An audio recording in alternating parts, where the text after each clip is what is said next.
Dresden has accumulated and has a wonderful set of basic scientists from all different disciplines.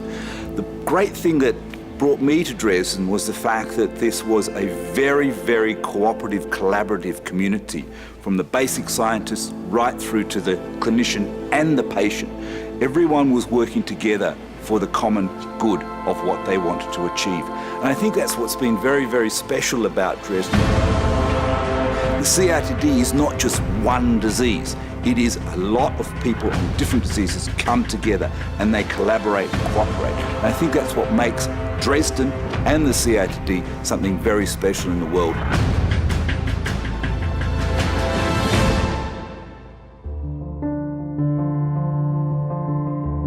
There are different ways we can use the stem cells. We can use them to make new cells that we can put back into people, and there are groups here in the CRTD who are trying to do that. And there is this other way to take the stem cells or make stem cells from people who have a disease where there is a genetic problem, for example, some of the blindness diseases, for example, and then take the cells and use them to understand how we can correct that, how we can fix that genetic defect, so that we can then make cells for those people that work, or find drugs that are going to help their sight, for example, in the case of blindness.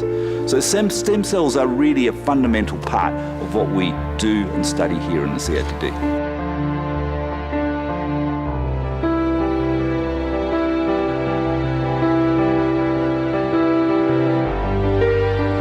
Many of us are driven by the fact that we really want to give something back to the people. We see or have seen people who have these diseases. We know people who have these diseases.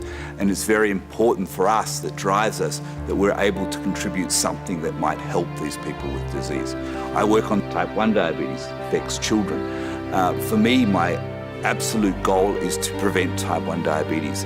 And I think that we are scientists. That's what we do. We work in the lab, our eyes are down under the microscope, looking down in the Petri dish, but our hearts are for the people who have disease, and our wishes to be successful, of course, be a Nobel Prize winner, solve the disease, but also for the people out there.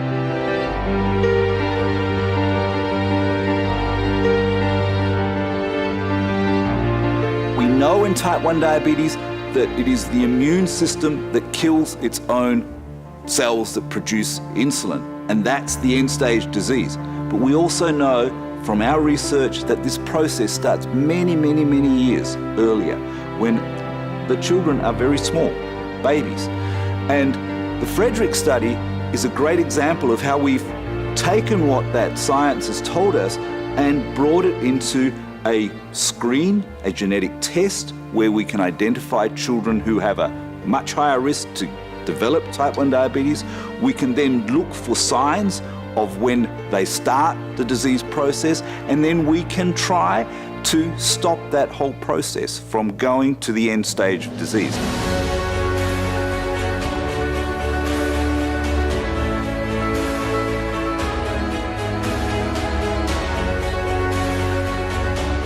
The CRTD is a melting pot of scientists and doctors who are trying to bring regenerative medicine to the patient, from the regenerative organism to the patient.